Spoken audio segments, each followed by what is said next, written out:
नमस्ते भारत में अब बात उस खबर की जिस पर पूरी दुनिया की नजर है। हिंदुस्तान के लिए भी यह खबर बेहद खास है।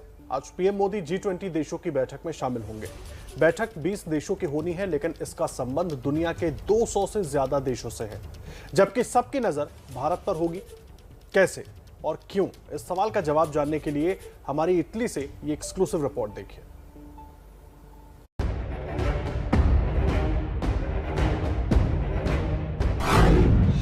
बीस देश मगर एक चेहरे पर नजर।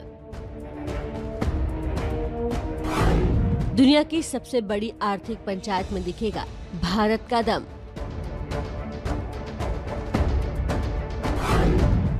वैक्सीनेशन, जलवायु परिवर्तन और आर्थिक मोर्चे पर होगी भारत की बात।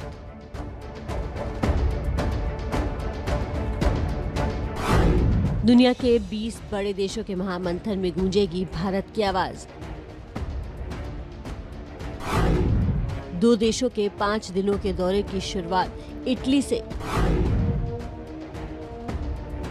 इटली में पीएम मोदी दुनिया के 20 सबसे धनी देशों के समूह यानी G20 देशों की 2 दिन की बैठक में शामिल होंगे। वहीं ब्रिटेन में ग्लासगो में जलवायु परिवर्तन की चुनौती के मुकाबले की साझा रणनीति पर होने वाले COP26 महामंथन में भी भाग लेंगे।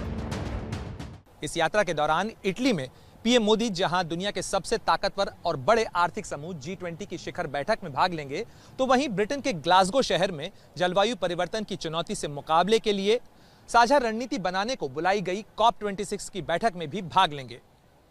इन दोनों ही बैठकों के अंदर भारत की आवाज और भारत की भागीदारी खास अहमियत रखती है। G20 देशों के इस महामंथन में भारत पर सबकी निगाहें क्यों होंगी, ये समझने के लिए G20 के रुतबे को जानिए। दुनिया की 80% GDP में G20 देशों की हिस्सेदारी है, 75% वैश्विक कारोबार में वर्चस्व है और दुनिया की 60% आबादी इन देशों में है। तो G20 देशों की बैठक में हिंदुस्तान पर पूरी दुनिया की नजर क्यों है? भारत 100 करोड़ से ज्यादा लोगों का टीकाकरण कर चुका है। टीके बनाने के मामले में भारत आत्मनिर्भर है। दुनिया को उम्मीद है कि भारत कोरोना से जंग में मदद के लिए टीका मुहैया कराएगा। जलवायु परिवर्तन की चुनौती से निपटने में भी भारत की भूमिका अहम है। भारत दुनिया भर में टीकाकरण अभियान में तेजी लाना चाहता है, लेकिन पूरी दुनिया को कोरोना टीका देने की राह में बड़ा रोड़ा है ट्रिप्स नियम। ट्रिप्स यानी trade relation aspect of intellectual property rights विश्व व्यापार संगठन का एक समझौता है जो कोरोना वैक्सीन बनाने वाली कंपनियों को पेटेंट का अधिकार देता है। यानी दूसरी फार्मा कंपनियां बिना पेटेंट राइट के वैक्सीन नहीं बना सकती। भारत ने विश्व व्यापार संगठन से कोरोना वैक्सीन को इस नियम से बाहर रखने की मांग की है, ताकि दूसरी फार्मा कंपनियां भी वैक्सीन बना सके और दुनिया में वैक्सीन का उत्पादन बढ़े। दक्षिण अफ्रीका और इंडोनेशिया समेत कई देशों का भारत को समर्थन भी मिला। ये बैठक जितनी अहम दुनिया के लिए है, उतनी ही भारत के लिए भी है। इसकी वजह समझिए। बैठक में भारत की तरफ से G20 देशों को ट्रिप्स नियम हटाने को लेकर राजी करने की कोशिश होगी। अगर इस कोशिश में भारत सफल रहा तो भारत की अंतर्राष्ट्रीय मंच पर न सिर्फ अलग पहचान बनेगी, बल्कि कोरोना से दुनिया की जंग में भारत एक निर्णायक भूमिका में नजर आएगा। इटली में हो रही G20 देशों की बैठक की भारत के लिए एक और खास अहमियत है। इस बैठक के बाद दिसंबर 2021 से भारत इस ताकतवर समूह की मेजबानी से जुड़े तिकड़ी यानी ट्राइका में शामिल हो जाएगा। साल 2022 में इंडोनेशिया जहां G20 का आयोजन करेगा, वहीं 2023 में इसकी मेजबानी भारत के पास होगी। G20 देशों की इस महाबैठक के लिए इटली ने जो थीम बनाई है, पीपल यानी कोरोना के खिलाफ लड़ने की रणनीति, प्लैनेट यानी जलवायु परिवर्तन की चुनौती से मुकाबला और प्रॉस्पेरिटी यानी दुनिया की आर्थिक रफ्तार बढ़ाने के तरीकों पर मंथन होगा। 12 साल बाद कोई भारतीय प्रधानमंत्री इटली की धरती पर कदम रख रहा है। इस मौके पर पहली बार इटली के प्रधानमंत्री से पीएम मोदी की आमने सामने मुलाकात होगी। This is also going to be the first visit by an Indian Prime Minister to Rome in almost over 12 years. Though the visit is primarily for a G20 Leaders Summit under Italian presidency, during the visit PM Modi will be having a meeting with PM Draghi. This is going to be their first in-person meeting, though they have recently had a telephonic conversation. यानी बैठक में न सिर्फ corona से जंग में दुनिया की लड़ाई को एक नया मोड़ दे सकती है, बल्कि भारत को अंतर्राष्ट्रीय मंच पर मजबूती से स्थापित कर सकती है। नागरिक सम्मान देने की घोषणा की। दुनिया की सबसे बड़ी आर्थिक पंचायत में गूंजेगी भारत की आवाज। G20 के मंच से कोरोना के खिलाफ निर्णायक वैक्सीन जंग का होगा आगाज। महामारी के खिलाफ लड़ाई में भारत बनेगा महायोद्धा ग्लैडिएटर। कोविड-19 से कराहती दुनिया की अर्थव्यवस्था के लिए मदद की दवा तलाशने की भी G20 में होगी कोशिश। प्रधानमंत्री नरेंद्र मोदी के इटली दौरे की हर बड़ी खबर देखिए सीधे रोम से मेरे यानी प्रणय उपाध्याय के साथ, सिर्फ एबीपी न्यूज पर। तो रोम में G20 देशों की बैठक के लिए यूं तो अमेरिकी राष्ट्रपति जो बाइडेन, ब्रिटेन के प्रधानमंत्री बोरिस जॉनसन और पीएम मोदी समेत दुनिया के कई नेता पहुंच रहे हैं, लेकिन एक देश है जो इस बैठक में दूर से ही शामिल होकर आग से आंख मिलाने से बच रहा है। देखिए G20 बैठक से बचने वाले इस देश की इनसाइड स्टोरी।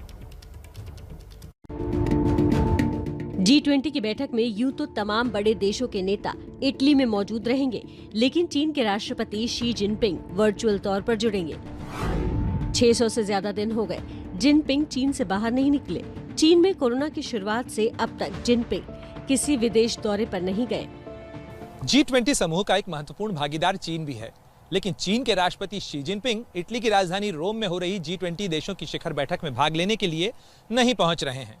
दरअसल जनवरी 2020 में कोरोना महामारी का प्रकोप शुरू होने के बाद से ही शी जिनपिंग चीन की चारदीवारी के भीतर हैं। 600 से ज्यादा दिन हो चुके हैं, लेकिन चीनी राष्ट्रपति शी जिनपिंग देश से बाहर नहीं निकले हैं।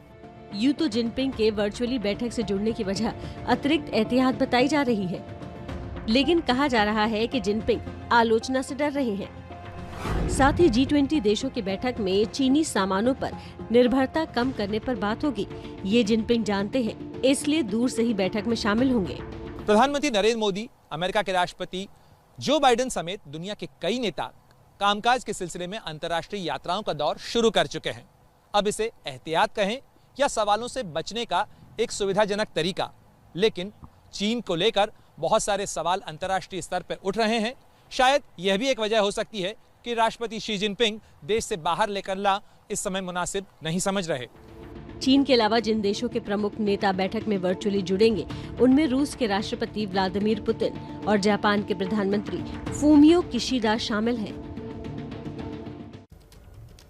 आपको याद होगा 2020 में जब कोरोना ने दुनिया में दस्तक दी थी तो सबसे ज्यादा असर इटली पर देखा गया था। इटली से बेहद ही खौफनाक तस्वीरें कोरोना के कहर की सामने आई थी।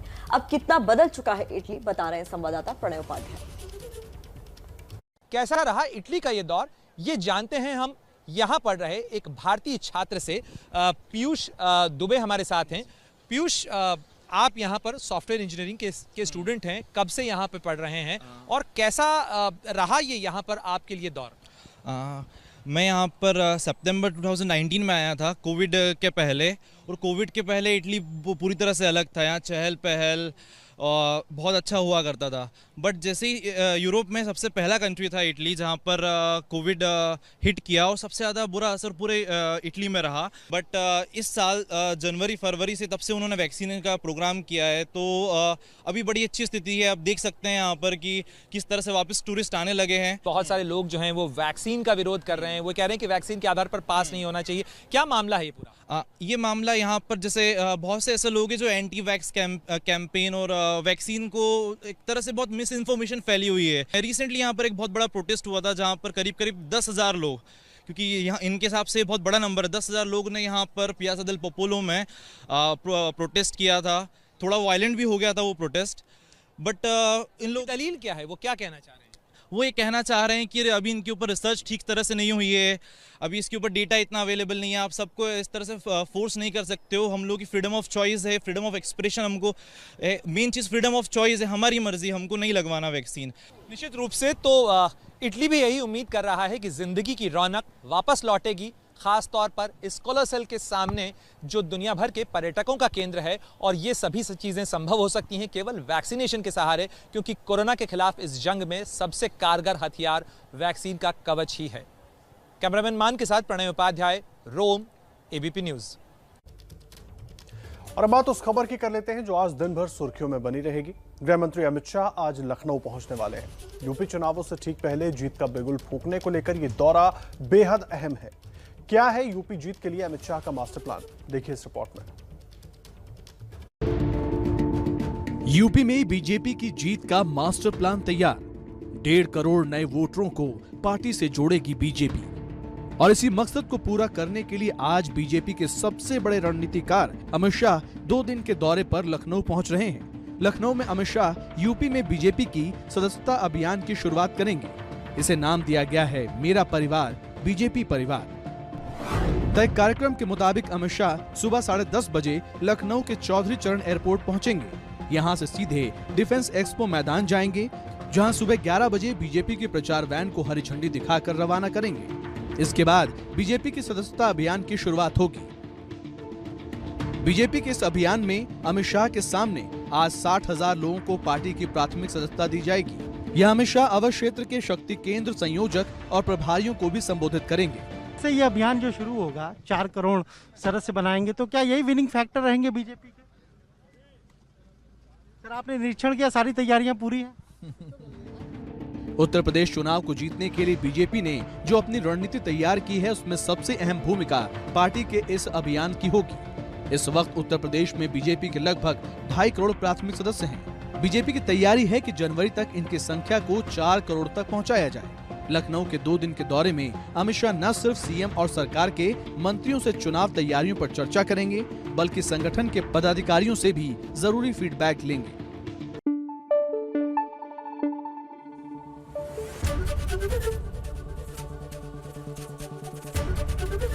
एबीपी न्यूज आपको रखे आगे।